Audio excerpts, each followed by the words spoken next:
नमस्कार साथियों। आज चर्चा करेंगे श्रृंखला के टॉप 5 क्वेश्चन। और आज अपना पार्ट 2 रहेगा। पार्ट 1 के अंदर 5 क्वेश्चन किए थे। एक क्वेश्चन मैंने आपको होमवर्क के लिए दिया था, उसका आपने जो आंसर दिया था। आज और उसके पार्ट 2 के आगे चलते हैं और उसी की तरह आज के 5 क्वेश्चन और एक क्वेश्चन आपका होमवर्क में होगा। उम्मीद करूँगा आपको यह क्लास अच्छी लगेगी और आपके लिए हेल्पफुल साबित होगी और आपको आराम से ये क्वेश्चन समझ में आ जाएंगे। श्रृंखला के जो क्वेश्चन है वो आजकल एग्ज़ाम के अंदर बहुत आते रहते हैं। आप आराम से इस छोटी सी क्लास होगी 5 मिनट की, इस पर थोड़ा ध्यान देना और अच्छी तरह से समझना। शुरू करते हैं। आज का अपना पहला क्वेश्चन दे रखा है, निम्न प्रश्न को हल कीजिए। नीचे कुछ संख्याएं दे रखी है और अगली संख्या जो क्रमश होगी वो अपने को बतानी है। 10, उसके बाद में 11, उसके बाद में 14, उसके बाद में 19 और नेक्स्ट यहाँ पर क्या आएगा यह पूछा गया है। चलो सबसे पहले यह देखते हैं कि अपना यहाँ 10 लिखा हुआ है, 10 के बाद में 11 है, 11 के बाद में 14 है और 14 के बाद में 19 है। तो सबसे पहले यहाँ देखते हैं कि इनके बीच में गैप कितना है। तो 10 और 11 के बीच में देखेंगे गैप 1 का है। 11 और 14 के बीच में देखेंगे तो गैप कितना है, 3 का है। 14 और 19 के बीच में देखेंगे तो गैप कितना है, 5 का है। यानी अपना जो अंतर बैठ रहा है वो विषम अंतर बैठ रहा है 1, 3, 5। तो उसके बाद में अगर अंतर अपन यहाँ 7 रखते हैं, अगर 7 रखते हैं तो कितना होगा, 19 और 7 अपने कितने हो जाएंगे, 26 हो जाएंगे। यानी अपना ये क्वेश्चन राइट बैठ रहा है। यस, तो अपना क्वेश्चन राइट बैठ रहा है, यानी अपना ऑप्शन डी क्या हो जाएगा, राइट हो जाएगा। यानी आपको क्या करना है, इन संख्याओं का अंतर देखना है, अंतर कितना है। अगर अंतर देख लेना, अगर वो अंतर कम है तो आपको ये देखना है किसी की संख्या को जोड़ना है। अगर अंतर आपका बहुत अधिक हो रहा है तो आपको या तो उस संख्या को गुणा करना है और या आपको उसका वर्ग और घन करना है। लेकिन अपने यहाँ अंतर एक समान बैठ रहा है, विषम बैठ रहा है, तो यहाँ कितना जोड़ेंगे, 7। और अपना राइट आंसर क्या हो जाएगा, डी हो जाएगा। बहुत ही आसान क्वेश्चन है और एग्जाम के अंदर यही है, इस तरह के क्वेश्चन आते हैं। आगे बात करते हैं क्वेश्चन नंबर 2 की। क्या गया, दी गई श्रृंखला का अगला मान क्या होगा। श्रृंखला है 2, 1, 2, 8 और 33। यानी सबसे पहले 1 है, उसके बाद में 2 है, उसके बाद में 8 है और उसके बाद में 33 है। और पूछा गया अगला की क्या होगा। तो यहाँ देखते हैं सबसे पहले गैप, यहाँ गैप 1 का है, उसके बाद में यहाँ पर गैप 6 का है, उसके बाद में यहाँ पर गैप कितना है, 25 का है। यानी बहुत अधिक गैप है। इसका मतलब या तो इसके अंदर गुणा हुई है संख्या और या उसके अंदर क्या है, आपका वर्ग हुआ है। तो यहाँ करते हैं, अभी देखो क्या होगा। सबसे पहले यहाँ देखते हैं कि मैं अगर इस संख्या को एक से गुणा करता हूँ, एक को मैं क्या करता हूँ, एक के साथ गुणा कर लेता हूँ और अगर प्लस में मैं एक करता हूँ तो एक आ जाएगा, यानी एक का अंतर हो जाएगा। ठीक है, उसके बाद में 2 की तरफ आते हैं। जो 2 लिखा है इस 2 को क्या करते हैं, 2 से गुणा करते हैं और प्लस में क्या कर लेते हैं, 2 का क्या कर लेते हैं, स्कोर कर लेंगे। जैसे ही करेंगे तो 2 को 2 से आप गुणा करोगे और 2 का वर्ग करोगे, 4 और 2, 4 और 4 आपके कितने हो जाएंगे, सीधा अगला 8 आ जाएगा। ठीक है, यहाँ 1 को 1 से गुणा किया आपने तो 2 आ गया, 8 आ गया। अच्छा, उसी तरह आगे करते हैं। जो 8 है इसको क्या कर लेते हैं, 3 से गुणा कर लेते हैं और 3 का क्या कर लेते हैं, वर्ग कर लेते हैं। अब 3 को अगर आप गुणा करोगे तो कितना आ जाएगा, आपका 24 आ जाएगा। और 24 और इधर आप क्या कितना जोड़ लोगे, 3 और इसको आप जोड़ो कितना, 9 हो जाएगा। तो ये आपका कितना हो जाएगा, 33 हो जाएगा। 24 और 9 कितने, 33 होता है। उसी तरह आपको क्या करना है, इसको 4 से गुणा कर लेना है और 4 का ही क्या कर लेना है, वर्ग कर लेना। अब 4 का वर्ग आपका कितना हो जाएगा, इसको अगर गुणा करोगे तो ये कितना हो जाएगा, 12। और ये आपका कितना हो जाएगा, 12 और एक अंशल का जो 13, 132 ये हो जाएंगे और 4 चौक 16 ये हो जाएंगे। तो ये टोटल आपके कितने हो जाए, 8, 4 और यानी 148 हो जाएंगे। तो आपका राइट आंसर क्या हो जाएगा, राइट आंसर आपका बी सही हो जाएगा। कैसे होगा देखो, मैं आपको दोबारा बताता हूँ। सबसे पहले आपको क्या करना है, 2 को लेना है। अभी 1 को लेना है, 1 के बाद में ये 2 है, 2 के बाद में ये 8 है और ये 33 है। अभी देखना कि यहाँ गैप बहुत अधिक है। अगर बहुत अधिक गैप है तो आपको पता है कि या तो गुणा हुई है संख्या या वर्ग हुई है। तो सबसे पहले आपको क्या करना है कि आपको एक को 1 से गुणा कर लेना है और 1 का आपको क्या कर लेना है, स्कोर कर लेना है। 1 को 1 से करोगे तो 1 और 1 का वर्ग 1 होता है तो 2 हो जाएंगे, तो 2 हो जाएगा। फिर आपको क्या करना है, 2 को लेना है और 2 को क्या करना है, 2 से गुणा कर लेना और प्लस में 2 का वर्ग कर लेना। 2 का 2 से गुणा करोगे 4 हो जाएगा, 2 का वर्ग 4 होता है तो आपका कितना हो जाएगा, 8 हो जाएगा। ठीक है, उसके बाद में आपको क्या करना है, जो 8 है इसको 3 से गुणा करना है और प्लस 3 का क्या कर लेना, वर्ग कर लेना। 8 3 कितना होता है, 24 होता है और प्लस में 3 का स्कोर 9 होता है। 24 और 9 आपके कितने हो जाएंगे, तो ये 33 हो जाएंगे। ठीक है, उसी तरह अभी आपको क्या करना है, इस 33 को क्या करना है, 4 से गुणा करना है। 4 से गुणा करोगे, 4 3 12 हासिल की 1 आ जाएगी, 4 3 12 और 13 132 हो जाएगी और प्लस 4 का स्कोर कितना होता है, 16 होता है। अब 16 और 132 को जोड़ोगे तो आप कितना हो जाएगा, 148 होगा। ठीक है, तो ये राइट आंसर आपका बी हो गया। आपको समझ में आया होगा आराम से। आपको क्या करना है, इस संख्या को वर्ग कर लेना है। आगे बढ़ते हैं क्वेश्चन नंबर 3 की तरफ। ये क्वेश्चन दोस्तों बहुत ही इंपॉर्टेंट क्वेश्चन है और इस क्वेश्चन को मैं आपको नहीं कराऊंगा, ये आपको क्वेश्चन है होमवर्क है आपके लिए। ये क्वेश्चन आपके लिए क्या है, होमवर्क है। कमेंट में इसका अगर आपको आंसर देना है, अगर आपने कमेंट में इसका आंसर दे दिया तो मैं समझूंगा कि आपको रीजनिंग एकदम श्रृंखला का टॉपिक है वो आपका क्लियर है। बहुत ही आसान इसके साथ ट्रिक लगने वाली है और बहुत ही अच्छा क्वेश्चन है, एग्जाम के अंदर लेटेस्ट ही आया हुआ था, मैं लाया हूँ। इसका आंसर मैं आपको नहीं बताऊंगा, अगली क्लास होगी उसके अंदर मैं आपको आंसर बताऊंगा। उससे पहले आपको इसका आंसर मुझे कमेंट में बताना है, ठीक है। आगे बढ़ते हैं क्वेश्चन नंबर 4 की तरफ। क्वेश्चन नंबर 4 का गया है कि 1, 3, 6, 10, 15 और 21 दी गई श्रृंखला में अगला मान क्या होगा। यानी कुछ ये मान दे रखे और इनमें जो नेक्स्ट अगला मान होगा वो क्या होगा। सबसे पहले क्या देखना, अपने को अंतर देखना है। तो सबसे पहले संख्या लिखते हैं 1, उसके बाद में 3, उसके बाद में 6, उसके बाद में 10, फिर लिखते हैं यहाँ 15, फिर लिखते हैं 21। अंतर देखते हैं, 1 और 3 का अंतर 2 का है, 2 और 3 और 6 का अंतर 3 का है, ठीक है। 6 और 10 का अंतर कितने का है भाई, 4 का है। 10 और 15 का अंतर कितना है, 5 का है। 15 और 21 का अंतर कितना, 6 का।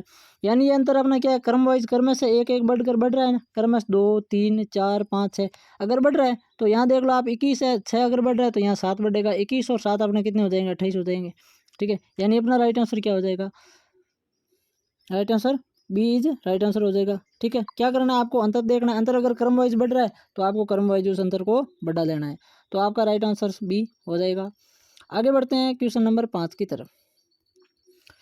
क्वेश्चन नंबर 5 अब अच्छा है, आज के टाइम में सबसे ज़्यादा क्वेश्चन इस टाइप के पूछे जाते हैं कि निम्न में जैसे यहाँ पूछा गया है कि दी गई श्रृंखला में कौन सा पद गलत है। यानी मिसिंग जो नंबर होते हैं, मिसिंग नंबर वाला जो सबसे ज़्यादा है पूछा गया है कि सबसे इसके अंदर कौन सा मिस है या कौन सा गलत है, ये पूछा गया है। तो देखते हैं नंबर 2, 6, 12, 27, 58 और 121 इनमें से कौन सा एक जो अंक दे रखा है वो गलत है, इसलिए ऐसा कहा गया। तो यहाँ देखते हैं 2 और 4, 2 और 6 इसके बीच में अंतर कितना का है, इसके अंतर बीच में 4 का है। फिर उसके बाद में 6 और 12 का देखते हैं तो 12 का अंतर है। फिर अगर इसके बाद में यहाँ अंतर देखते हैं तो यहाँ अंतर कितना होगा, यहाँ अंतर अपना कितना हो जाएगा, 15 का हो जाएगा। यानी 4 हुआ, 4 के बाद में 12 मान लो कि 3 गुना हुआ, लेकिन उसके बाद 15 3 अधिक हुआ। फिर अगर आप इसके बाद में यहाँ अंतर देखते हो तो यहाँ अंतर आपका कितना हो जाएगा, अंतर 31 का हो जाएगा, यानी इससे भी अधिक बढ़ गया। तो इनमें से कोई ना कोई संख्या यहाँ गलत होगी। सबसे पहले आपको क्या करना है, ऐसी संख्या में आपको स्टार्टिंग से शुरू करना है कि 2 से 6 कैसे आ रहा है, 6 से 27 के 12 कैसे आ रहा है, 12 से 27 कैसे आ रहा है। तो यहाँ अगर देखते हैं 2 को अगर 2 से गुणा करते हैं, 2 को 2 के गुणा से करते हैं और प्लस में अगर 2 जोड़ देते तो 4 और 2 6 हो जाते, ठीक है, मान लेते हैं। फिर अगर 6 को अगर अपन क्या करते हैं 2 से गुणा करते हैं तो 12 तो सीधे ही हो जाते हैं। इसका मतलब यहाँ कुछ ना कुछ गड़बड़ हुई है। फिर उसके बाद में और आगे देखते हैं कि 12 को जब 2 से गुणा करते हैं और अगर 3 जोड़ देते हैं तो कितना आ रहा है, देखो 12 दूना 24 और 3 27 ऐसे आ जाता है। फिर उसके बाद में अगर 27 को देखते हैं तो 27 को अगर आप 2 से गुणा करोगे तो कितना होता है, 58 होता है। और 58 के साथ 27 दूना 54 होता है और इसके साथ में आप कितना जोड़ लो, 4 जोड़ लो तो भी 58 होता है। यानी कुछ ना कुछ यहाँ तो कम्बिनेशन बैठ रहा है कि यहाँ 2 से आप 2 से गुणा करके 3 को जोड़ रहे हो, यहाँ 2 से गुणा करके आप 4 को जोड़ रहे हो, ठीक है। तो या तो इस 2 के अंदर गड़बड़ है या इस 6 के अंदर गड़बड़ है। तो देखो सबसे पहले अपन 2 को लेते हैं और 2 को क्या करते हैं 1.5 से गुणा कर लेते हैं, 1.5 गुणा करते हैं। तो जब 1.5 गुणा करेंगे तो कितना होगा, 2 दूनी क्या हो जाएगा, सॉरी कर लेते हैं अपन कितना 2.5 गुना करते हैं यहाँ से, ठीक है। 2 से तो 1 नहीं, 2.5 गुना से करते हैं तो कितना होगा, 2 दूनी 4 और 5 हो जाएगा, ठीक है, 5 हो गए। अब इस 5 को क्या कर लेते हैं, 5 को 2 गुना कर लेते हैं, 5 को भी क्या कर लेते हैं 2.5 गुना कर लेते हैं। 5 को जब 2.5 गुना करेंगे तो कितना आएगा, देखो 5 दूनी 10, 5 दूनी क्या हो जाएगा 10 हो जाएगा, ठीक है। और उसके बाद में आगे देखेंगे 2.5 गुना, तो उसका भी ये नहीं बैठेगा, यानी अपना यहाँ पर भी आंसर नहीं बैठ रहा है, यहाँ पर भी नहीं बैठ रहा है। तो अभी देखो उसके बाद में और आगे और करते हैं कि आपने सीधा भी कर लिया है, 2 गुना 2.5 गुना भी किया, उससे नहीं हुआ। अभी उसके बाद में फिर से और शुरू करते हैं। देखो यहाँ से कि मैं ये 2 है, 2 को मैं क्या कर लेता हूँ 2 से गुणा कर लेता हूँ और मैं साथ में क्या कर लेता हूँ इसको खाली 2 1 ही जोड़ता हूँ, ठीक है। तो 1 अगर मैं जोड़ूंगा तो यहाँ कितना आ गया, 2 का 2 दूनी 4 और 1 क्या आ जाएगा 5 आ जाएगा, ठीक है। उसके बाद में 5 को लेते हैं, 5 को क्या कर लेते हैं 2 से गुणा कर लेते हैं और इसके साथ में क्या कर लेते हैं 2 जोड़ देते हैं, ठीक है। अगर 2 जोड़ेंगे तो क्या हो जाएगा, 5 दूनी 10 और 2 कितने हो जाएगा अपने 12, यानी 12 आ गए, ठीक है। उसके बाद में अपन क्या कर लेते हैं 12 को लेते हैं 12 को क्या करते हैं 2 से गुणा करते हैं और साथ में एक बार 3 जोड़ते हैं। अगर 3 जोड़ेंगे तो क्या होगा देखो कि 12 को 2 से करेंगे 24 और 24 और 3 कितने हो जाएंगे 27। यानी अपना कुछ कॉम्बिनेशन बैठ रहा है कि अगर सबसे पहले 2 आया, 2 से अपने क्या किया 2 को गुना कर 1 जोड़ दिया तो 5 आ गए, 2 दूनी 4 और 5, 5 को फिर 2 से किया और 2 जोड़ दिया 12 आ गया, 12 को 2 से करके 27, 3 जोड़ा 27 आ गया। अभी क्या करना और आगे देखते हैं श्रृंखला बैठती है नहीं बैठती। अगर बैठती है तो 27 को क्या कर लेते हैं 2 से गुणा करते हैं, 2 से गुणा करके अपन साथ में क्या जोड़ते हैं 3 जोड़े ना, यहाँ क्रमश आगे 4 जोड़ देते हैं। सो 27 दूना 54 और 4 कितने हो जाएंगे यहाँ 58 हो रहे हैं। ये भी अच्छा बैठ रहा है अपना यहाँ पर। फिर उसी तरह 58 को और 2 से गुणा कर लेते हैं। जब 58 को 2 से गुणा करेंगे तो कितना हो जाएगा 116 हो जाएगा और प्लस में कितना जोड़ेंगे 4 के बाद में 5 आता है तो यानी 121 आ जाएगा। इसका मतलब है कि यहाँ जो ये 6 दे रखा है ये गलत है।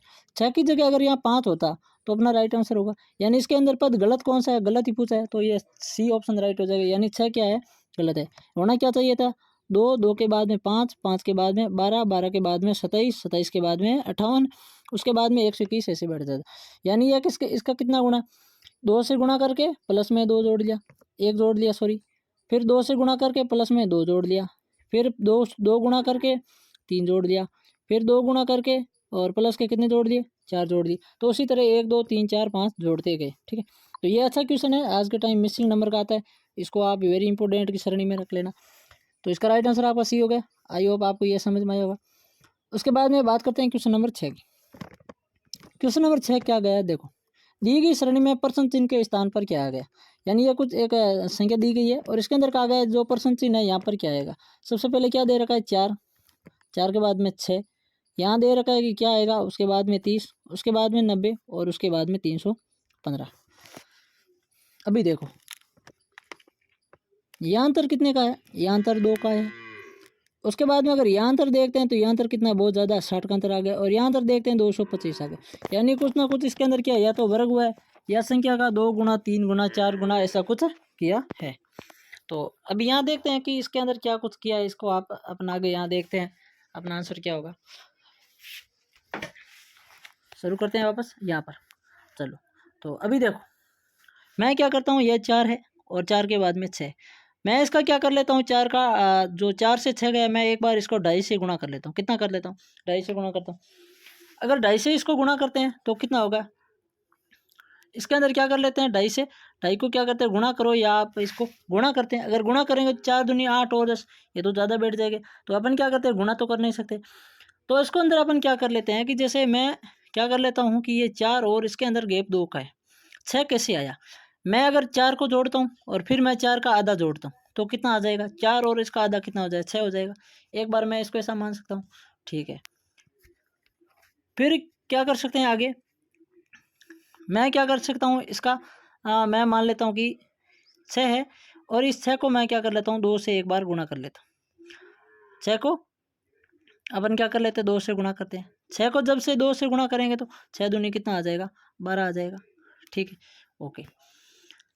अभी उसके बाद में और देखो मैं क्या कर लेता हूँ 12 और इसको क्या कर लेता हूँ 12 के 2 गुणे और करता हूँ, 12 के क्या करता हूँ 2 गुणा और करता हूँ।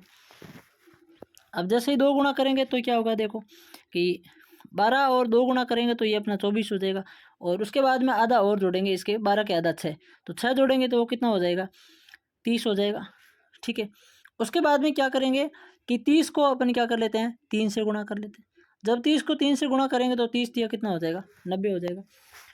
फिर उसके बाद में देखो क्या होगा कि 90 को क्या करते हैं अपन 3.5 से गुणा कर लेते हैं। 3.5 से जब गुणा करेंगे तो आपका कितना आ जाएगा, 3 से करेंगे तो 270 और फिर 45 आ जाएगा, उसके बाद में हो जाएगा 15। यानी कि अपना यहाँ राइट आंसर कितना होगा, यहाँ राइट आंसर अपना हो जाएगा 12। कितना राइट आंसर होगा 12। अब 12 कैसे आया देखो, 4 के साथ में आप क्या करो 4 को 1.5 से गुणा कर दो, 4 के साथ में 1.5 से गुणा करो, 1.5 से गुणा करो। यानी मैं आपको ये समझ में नहीं आया दोबारा बता देता हूँ। 4 से 6 लाने के लिए आपको 1.5 से गुणा करना होगा। 1.5 से गुणा करोगे 4 कम 4, 4 का आधा 2 होता है तो आपका 6 आ जाएगा। 6 को आप क्या करो सीधा ही 2 से गुणा कर दो, 6 दूनी आपका कितना हो जाएगा 12 हो जाएगा। अभी 12 से आपको 30 जाना है तो आपको 12 को आप क्या करो 2.5 से गुणा कर दो, 2.5 से गुणा करोगे 12 दूना 24 और 6 कितने हो जाएगा आपके 30 हो जाएंगे। अभी 2.5 से गुणा करने के बाद में आप क्या करो 30 आगे, 30 से 90 आने के लिए आप क्या करो सीधा 3 से गुणा कर दो। ठीक है। और 3 से गुणा करने के बाद में आपको क्या करना है, 3.5 का गुणा करना है। यानी आपको यह समझ में आ गया कि सबसे पहले आपको 1.5 गुणा करना है 4 का, फिर 6 का आपको 2 गुणा करना है, फिर आपको 12 का क्या करना है, 12 का आपको 2.5 गुणा करना है, फिर उसके बाद में 30 को आपको कितना करना है, 3 गुणा करना है, और फिर 315 30 90 का आप कितना करोगे, 3.5 गुणा करो। यानी क्रम वाइज आपको क्या करना है, गुणा करना है इस संख्या को, क्या करना है, गुणा करना है। तो इसीलिए आपका यहाँ पर जो राइट आंसर है, मैंने आंसर कुछ लिखे नहीं है, तो राइट आंसर आपका क्या हो जाएगा, 12 हो जाएगा। यह क्वेश्चन भी आपको समझ में आ गया। इस तरह के भी क्वेश्चन आते हैं कि अगर क्या होता है, अंतर बहुत बड़ा होता है, तो आपको क्या करना है, उसके अंदर आपको गुणा करना होता है संख्या को, 2 गुणा 2.5 गुणा 3 गुणा। तो सबसे पहले 1.5 गुणा 2 गुणा, उसके बाद में 2.5 3 और 3.5, यानी ये क्रम से ऐसे बढ़ता जाता है। ठीक है। तो दोस्तों ये कितने 6 क्वेश्चन थे, इसमें से 5 क्वेश्चन मैंने करवाए आपको। ये क्वेश्चन होमवर्क के लिए वेरी मोस्ट इंपॉर्टेंट क्वेश्चन है, इसको आप ज़रूर मुझे कमेंट में बताना कौन सा था, ये क्वेश्चन था ना, हाँ ये। तो इसको आपको कमेंट में मुझे ज़रूर बताना है। ठीक है। और क्लास कैसी लगी आप कमेंट में मुझे ज़रूर बताना। ये 5 क्वेश्चन आपके लिए हेल्पफुल साबित होगी, उम्मीद करूँगा आपको समझ में आएगा। अगर आपको ये क्लास अच्छी लगी तो लाइक शेयर करें और चैनल को सब्सक्राइब ज़रूर करें। फिर अगली क्लास में मिलेंगे, तब तक आप सभी दोस्तों को जय हिंद जय भारत।